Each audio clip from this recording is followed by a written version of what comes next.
Приветствую, ребят! Вы на канале Юра. Сегодня речь пойдет о подборе автомобиля для подписчика. Мне написал парень Артем, говорит, хочу семерку. Е65, в идеале Е66. Ну, 65-ка пойдет. Говорит, надо искать. Ну, посмотри в Бресте, что есть. Мы сразу начали мониторить варианты, параллельно друг другу скидывать. Было говорено то, что 4.4 V8 не интересует вообще. V8 никак, только рядные шестерки, 3-литровый бензин, в идеале дизель, лучше всего дизель. Начали смотреть варианты, конечно, были дизеля, там серебристая машина, до сих пор, по-моему, продается, 514 тысяч, по-моему, километров пробега на теперешний момент, 3-литровый дизель. Там есть свои нюансы, косячки, и подобные машины тоже были с такими пробегами. Мы сразу их отсеивали, потому что это не наши клиенты были, так скажем. Была уже черная машина, 8950, по-моему, черная стоила, 3-литровый дизель, но там был нюанс, что пробита прокладка под ГБЦ. Я позвонил по объявлению, владелец говорит сразу, очень честный, порядочный человек попался, сказал косяки, говорит, первое, самый главный косяк, вот такой-такой. Пробита прокладка под ГБЦ, смотрите сами, интересно и неинтересно. Поэтому мы смотреть и не поехали эту машину. Соответственно, также была серая семерка, 8950, серый автомобиль, 3-литровый дизель. Пробег, по-моему, в районе 400, я уже, честно говоря, не помню. Пишет, все в идеале, машина отличная, 19 диски только куплены и установлены. Все с машиной классно, нюансы по кузову на фото.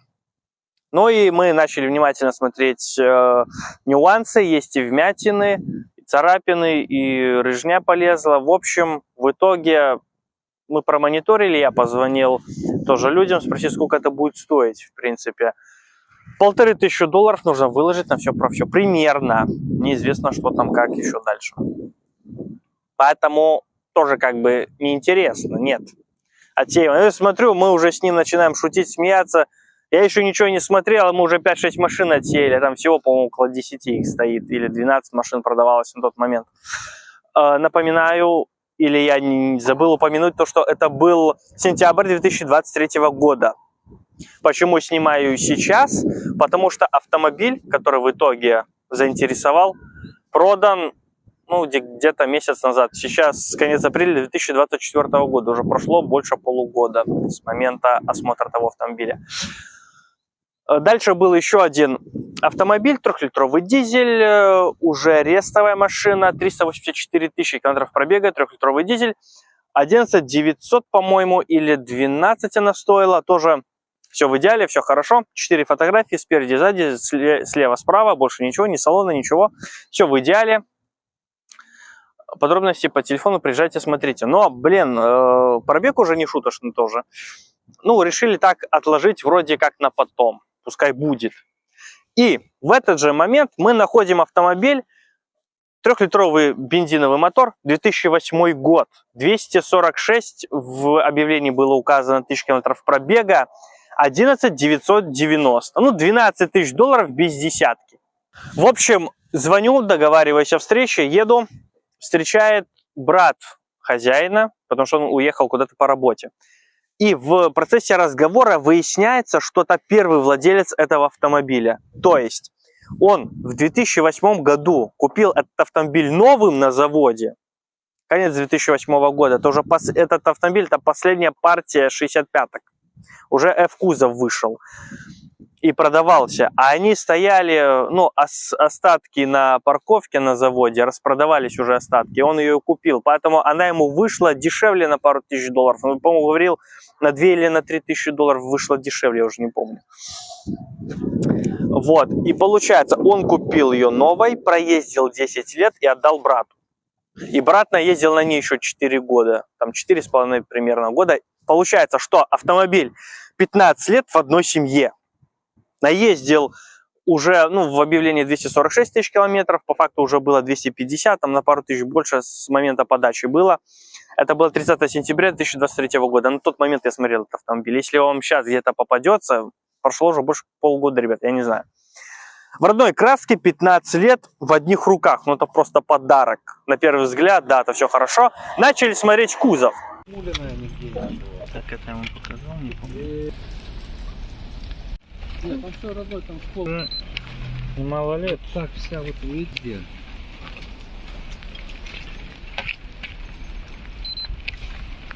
И когда это у них не то что болезнь, это какая-то работа.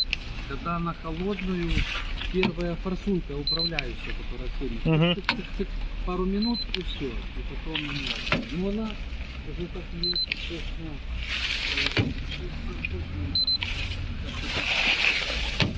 Чуть-чуть на холодную, а потом все, работает отлично.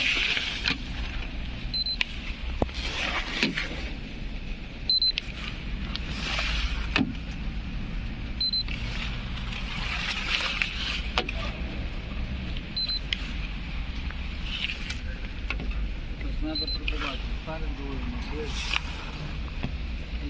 3 литра мотор самый надежный, самый обычный. Резина нульцевая, заметьте. И то есть зимняя такая. На черной диске.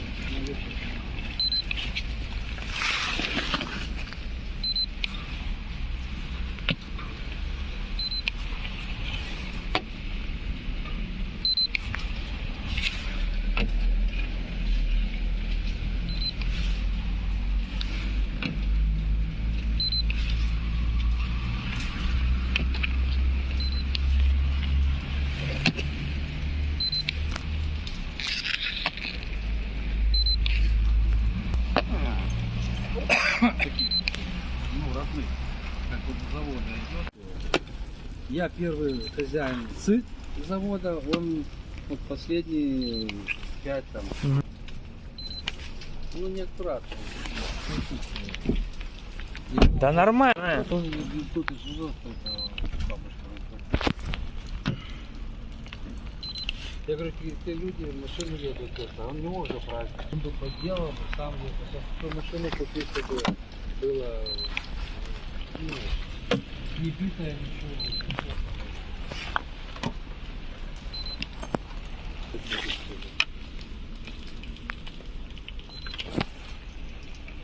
Я так...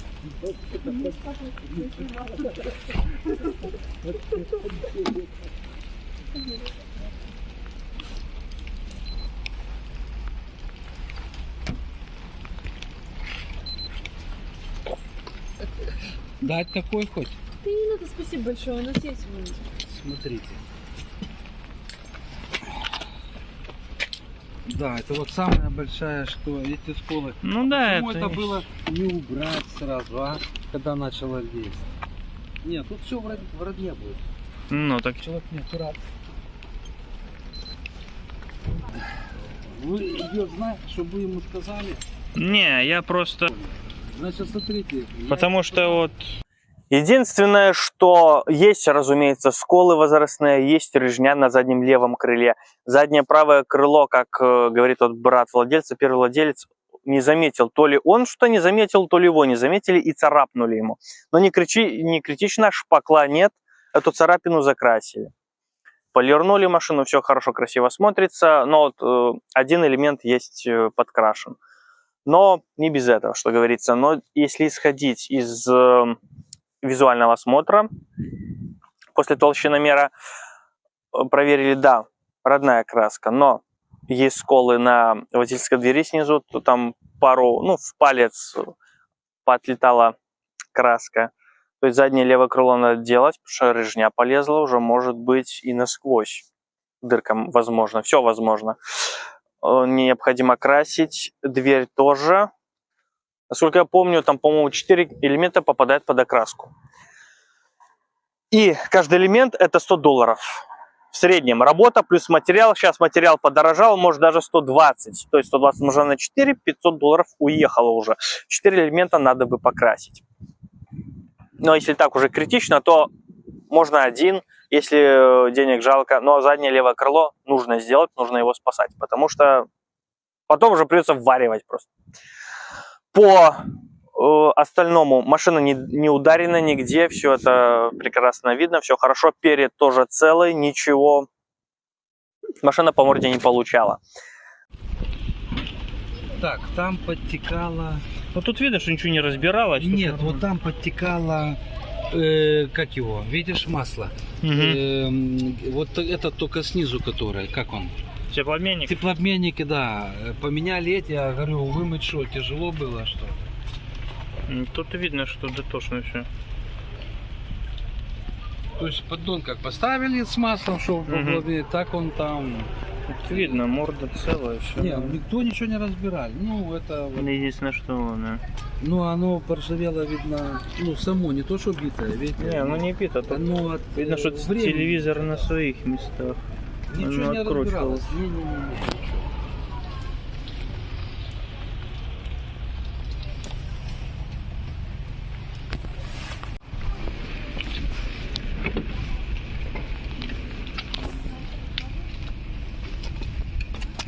Вышел из строя теплообменник, а так все менялось, сделалось, никаких подтеков, ни запотеваний, никакого криминала под капотом нету.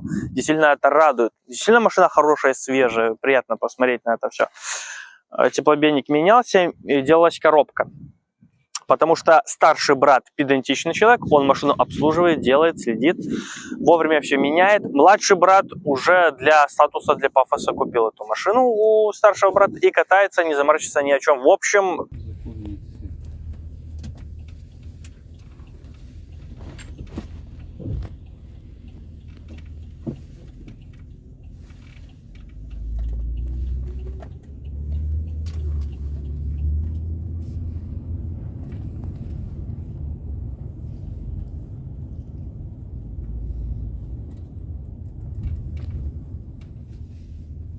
Да? БМВ есть БМВ. ну она плывет, да. Ну, не Вообще не слышу, чувствую. Вообще что ли. И причем это Е65, конечно, она мягкая, вот F-ка, она жестче. Эвка жестче, да. Это мягкая машина. Если подвеску смотреть, то просто ее загнать на подъемник. Тогда уже шмонать, проверять сами покажут. Потому что так на разбитой ходовой она идет нормально. Мягкая и плавная. Нет, там все нормально. Переключилась, ну, заметно. Не, по коробке тут гарантия, что только вот зимой полностью все полностью сделано. То есть фрикционы, масло, поддон. На- то есть... Бублики, шмублики, как там идут эти? гидроблок, да, промыли. гидроблок. Не, все меняли, все новое стоит полностью, новое. $3000 отдал. 2970. Ну плюс там то все еще по мелочам. 3 косаря отдал. Я это, Да, жалко, по незнанию. ну, как коробку надо ставить. ж если бабки есть, у человека зарплата хорошая. Если есть, почему не купить Заменить масло, да, масло и поехать на 100, если ты не разбираешься. Ну вот яма глотает, она вообще классно, она их проглатывает. Не, по подвеске не хоть по грунтовке ехать, она ничего, мягкая тихонько, машина. да, идет. Класс. Вопросов нет. Где-то поубирать, где-то сопли, шмотли. Ну, я думаю, там, человеку обшить. понравится. Потому Едет что, ну, она, говорю, там только по... почему-то колупаться я не вижу. Дело. И на дизеле сейчас вот вчера машина висит, я ему позвонил, говорит, съезди дизель посмотри. Посмотрел, звоню, ну человек тоже получается честный. Отвечает, говорит, а такой вопрос, говорит, там антифриз с маслом смят, говорит, видимо, прокладка все понял, звони, не, Ну, там работы, знаешь, сколько с тем дизелем? сразу Там $1000 голову, ну, купить.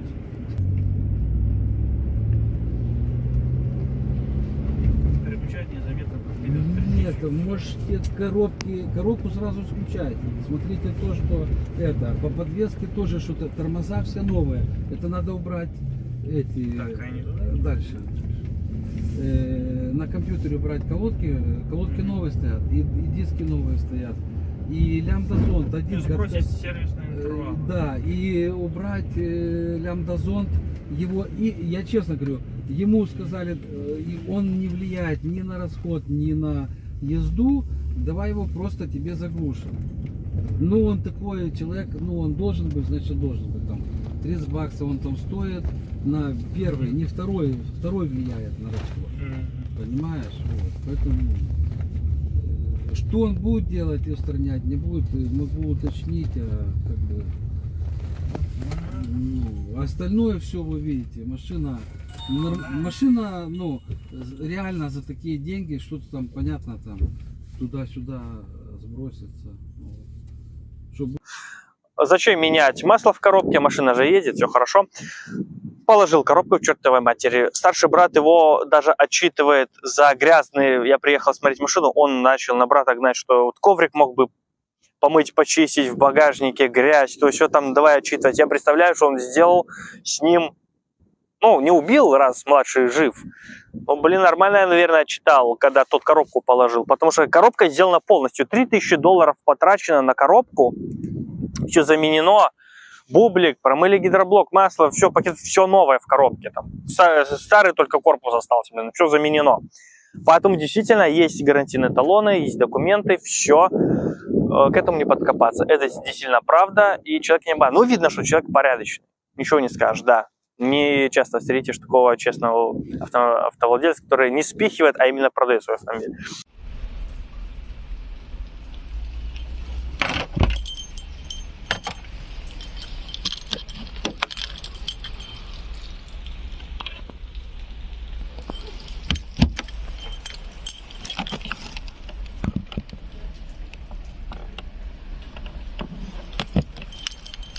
Гроши.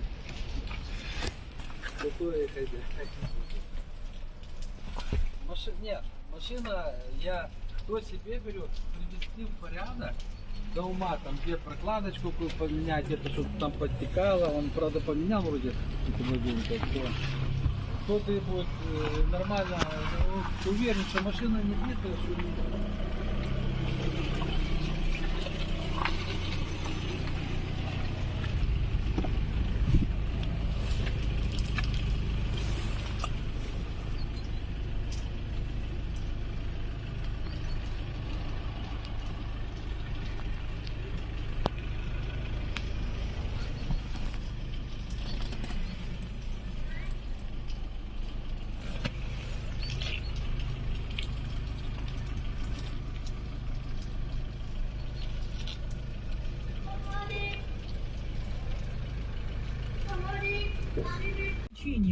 Другие звонки касались платных услуг, перераспределения и экспертизы качества.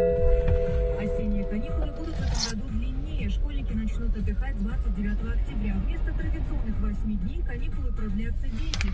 Это связано с годовщиной Октябрьской революции, которая в этом году выпадет на вторник.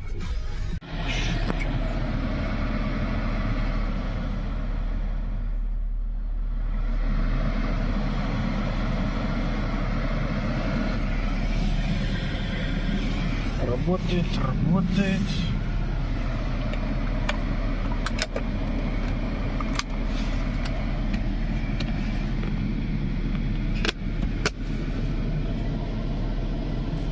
Работает. Так, меня уже зажарило. Работает обогрев. Здесь тоже жарит уже по полной. Здесь выключу, значит. Ну, здесь видно вот царапины, протертости, вот это все есть.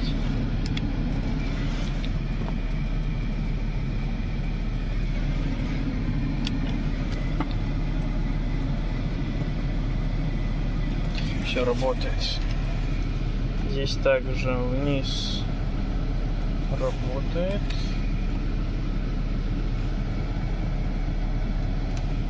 Отлично.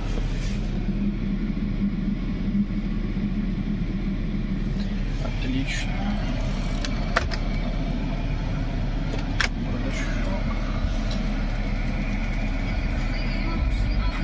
Это работает, обзор есть.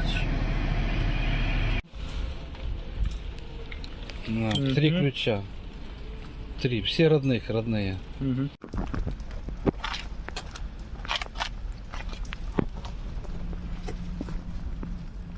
Ну, машина не готовилась к продаже.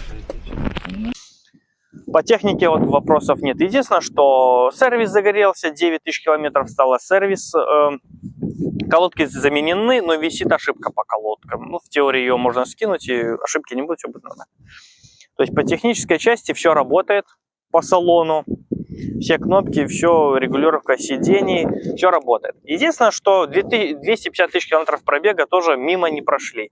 Есть уже на водительском сидении, да, затертость уже, мелкие царапины, вот это вот, все присутствует. Затертости на сиденье, что уже как кожа уже стерла, наружный слой уже внутренняя материя видна в некоторых местах, но это заметно тоже по осмотру. То есть и есть уже нюансы, но, конечно, отдать должное, качественный салон для 250 тысяч, держится он молодцом. Полирнуть, подделать его, все необходимые вещи сделать с ним в детейлинге, и салон будет просто пушка. Песня, потому что в сравнении с более современными автомобилями, даже с F-кузовом, F-кузов был на канале, я его снимал, там уже не та износостойкость материала в салон. Уже на F-ке с таким пробегом уже салон не мешал бы и перешить.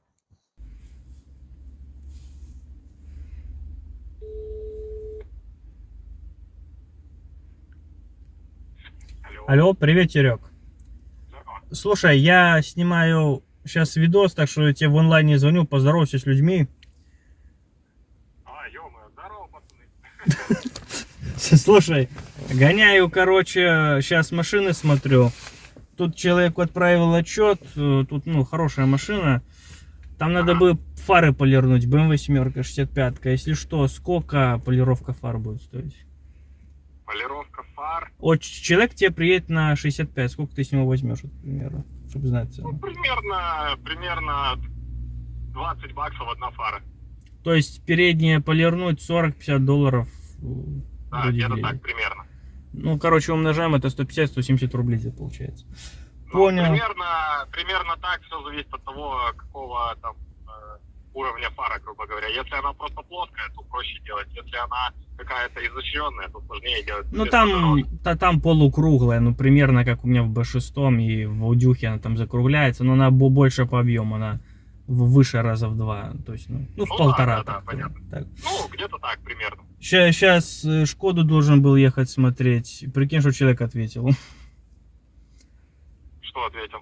Ну, сейчас как бы дождь, как бы поздно, время сейчас 4:30 вечера. Как бы поздно, там на полчаса. Все понял, Серег, спасибо. Может, даже с дома выйти не хочет, а кто-то работает. Да, я сейчас стоял под дождем, толщиком, что делать надо, блин, суровые будни. Да. Все, спасибо, счастливо, давай. По технике все хорошо, лямбда-зонд новый заменен. Едет машина очень хорошо, мягко. 65-й кузов очень мягкая машина, конечно, F-ка жестче. F-ку я снимал, она пожестче. Вот, 65-ка это хороша. По технике никакого криминала. По кузову вот надо сделать хотя бы один элемент. Все, казалось бы, хорошо и шикарно, но для многих все равно 7-ка это уже премиальный класс. Тоже премиум, там 5-ка, там уже бизнес-класс, там может что-то не быть. А в 7-ке уже хочется всего. К чему веду? То, что, конечно же, комплектация немного удручает. У меня на канале был обзор на 66-й кузов, на 7-ку. Она была дорестовая. Это рестовая последнего года выпуска, 2008-го. Та была дорестовая, по-моему, 2003 года, 2004, по-моему, 2003. Там владелец заморочился. Посмотрите, кто не видел этот обзор. Очень интересный обзор получился, потому что много чего с автомобилем сделано. Там двигатель, коробка заменены, куплены с Японии. По-моему, 3 года назад я его снимал, уже забыл за сколько. Там 2 с лишним тысячи долларов отдал владелец, купил двигатель вместе с коробкой, 100 тысяч километров пробега и поставил на свою. И свою дорабатывал с точки зрения комплектации. Там машина уже, по сути говоря, конструктор, там собрано уже все.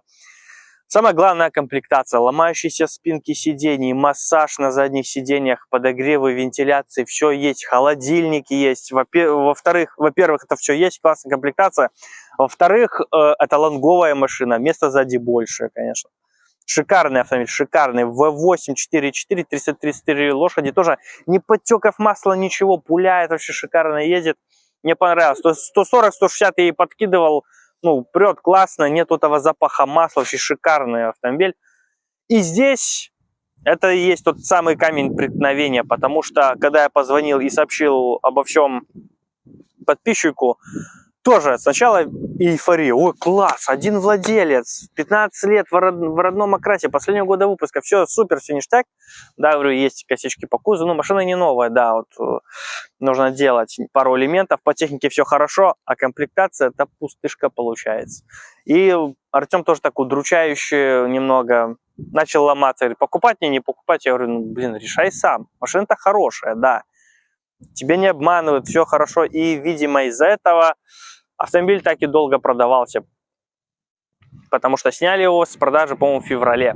Во-первых, там от машины не избавлялись, а думали продавать. И так как сделано по коробке, нету проблем по двигателю, там торг тоже не был особо и уместен. 12 тысяч долларов и все. Но тоже владельца можно понять, потому что действительно шикарная машина.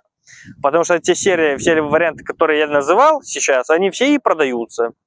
Ничего не изменилось. Они не продаются, они стоят в продаже до сих пор. Вот как они были в сентябре 2023 года, так они и сейчас есть, вот эти машины.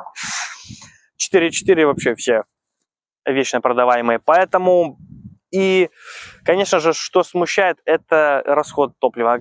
Разумеется, средний расход везде по каталогам указано 12-13 литров, безусловно, куда же без этого. Но по факту это 15, 16, 17. Я говорю, Артем, ты понимаешь, что не 92 тебе нужно туда лить. И почти по 20 литров расхода, и такой автомобиль. Автомобиль хороший, нужен тебе или не нужен, так как и любому человеку. Это уже смотри сам и решай сам. Не каждому, может, такой и нужен автомобиль, потому что затраты на его обслуживание будут, конечно же, немалые. Поэтому, не знаю, он ли его купил, додумался до этой покупки или нет, но интересная была встреча, автомобиль мне, безусловно, понравился. И в целом, все равно комплектацию можно и переделать. Самое главное, что хороший кузов, он классный, в родном окрасе, технически все зашибись, класс. А комплектацию можно также переделать, как и было, в принципе, в Е66 в обзоре. Спасибо большое за внимание, ставьте лайки, делайте репосты, скажите нас друзьям. Также, если вас интересует какой-то автомобиль в нашей местности, это город Брест, могу также посмотреть, не вопрос. Счастливо!